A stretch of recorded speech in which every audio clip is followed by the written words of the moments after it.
حضرت ابو ہریرہ رضی اللہ تعالیٰ عنہ فرماتے ہیں کہ حضرت عمر بن خطاب رضی اللہ تعالیٰ عنہ نے فرمایا کہ علی بن ابی طالب رضی اللہ تعالیٰ عنہ کو 3 ایسی شانیں عطا کی گئی ہیں کہ اگر ان میں سے ایک شان بھی مجھے عطا ہوتی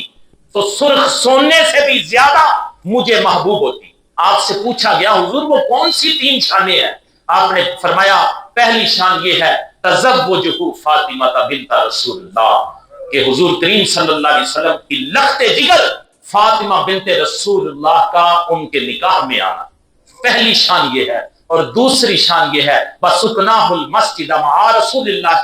صلی اللہ علیہ وسلم یحل لہ ما یحل لہ، دوسری شان یہ ہے کہ رسول اللہ صلی اللہ علیہ وسلم کے ساتھ ان کی مسجد میں رہائش، جس کی وجہ سے وہ اس مسجد میں سے ہر حال میں گزر سکتے تھے۔ تیسری شان والرایۃ یوم خیبر، تیسری شان حضرت عمر بن خطاب فرماتے ہیں وہ جھنڈا ہے جو خیبر والے دن آپ کے اور میرے محبوب نے انہیں عطا فرمایا۔